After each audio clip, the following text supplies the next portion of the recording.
Hey everyone, in this video we're meeting Rebecca, who's been living in her tiny house since 2014.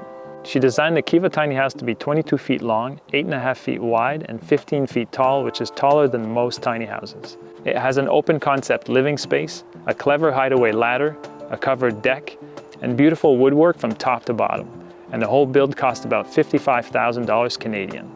Rebecca's going to give us a full tour. She's going to talk about the building process and how she found a place to park her tiny house. So let's go meet up with her.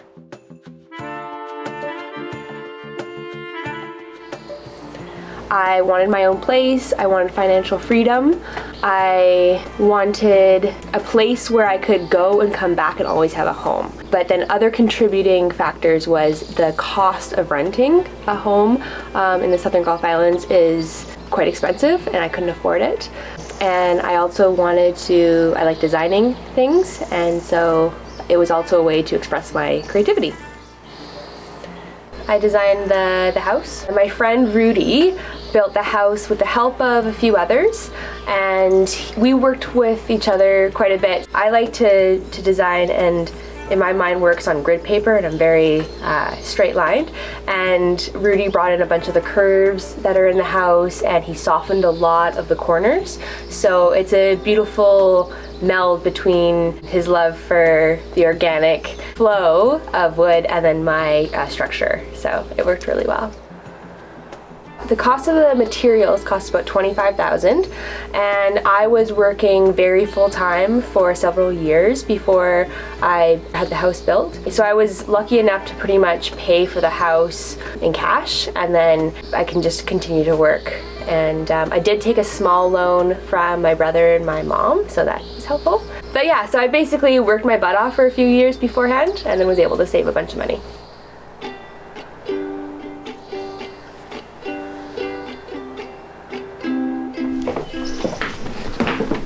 So both of these doors open up, which usually stay open in the summer when it's warmer. And yeah, pretty open concept. I sit on the floor a lot and then practice yoga just in the space. So the primary source of heat for the tiny house is this little wood stove. It was actually made for a sailboat, but it's quite small and runs just off of small offcuts from construction sites. So really efficient, usually gets the house too warm, so we open up windows too. And then coming into the kitchen, I've got a 2-burner propane gas cooktop, and then the hot water system is hooked up, so we've got hot water coming into the sink. On the other side is mostly storage, and the toaster oven, which we do a lot of our cooking in, is down here. And then everything else is pretty much storage for food and then dishware. The water that comes into this house is actually from a rainwater catchment system that is up in the main house. So there's a large cistern that feeds this house, and the pipes are run down here. And then the gray water is just a super simple system, just goes out to the back into gravel and then goes back to the earth. So the back of the house is the bathroom area and storage, and then the closet area. Pretty much all of the clothes can fit back here with the linens up to the bed, and then the hot water on demand system is behind this wood here.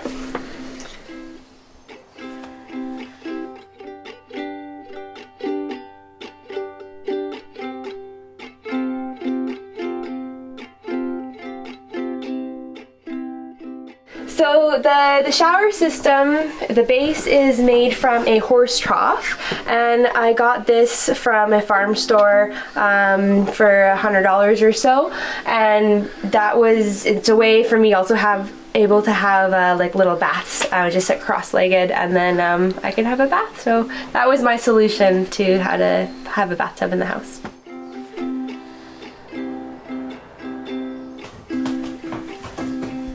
So yeah, to get up to the loft, we usually just jump on the counter. There is a ladder that we never use because it's unnecessary for us because we're both tall. So yeah, there is one that's hidden underneath of the bed that you just pull down and then you can get up there.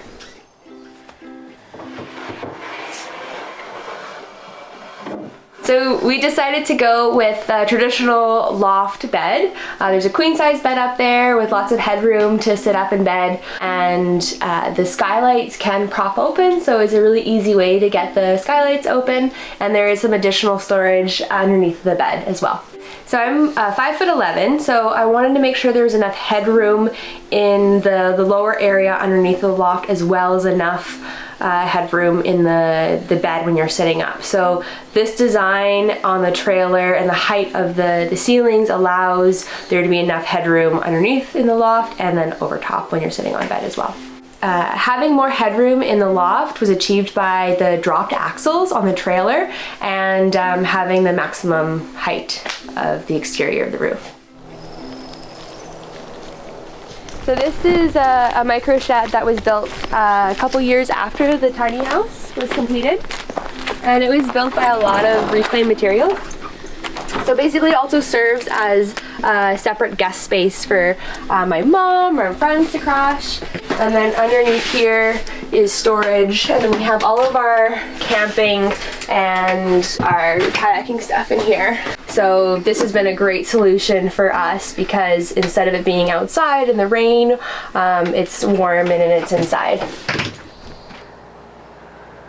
So a lot of the material that was used for the interior of the tiny house was from a local tree nursery that harvests trees sustainably, which means that they harvest one tree and they plant 10. So that was really important to me to include some of that wood in the interior. So I decided to go with a large wraparound porch that was partially covered.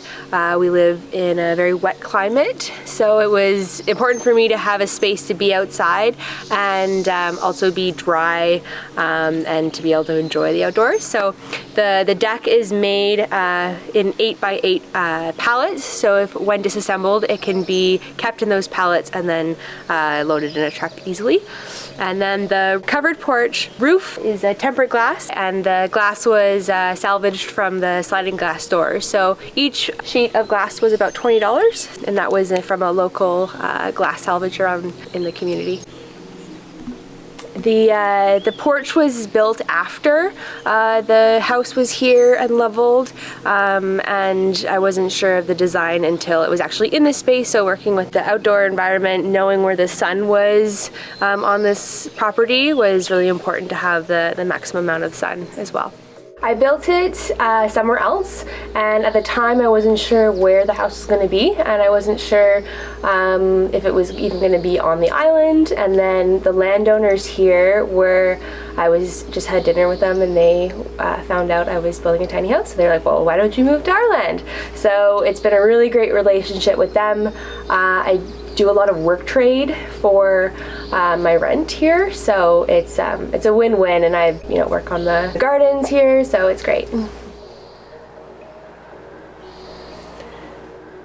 As a solo person in this house, no big deal, but right now it's 2 people in this house, and I practice yoga every morning, and my partner is very loud and so I force him to stay in bed until I do my yoga practice, and it's quiet and it gives me nice quiet time, but unfortunately there's nowhere for another person to be loud and noisy, so that's the only disadvantage.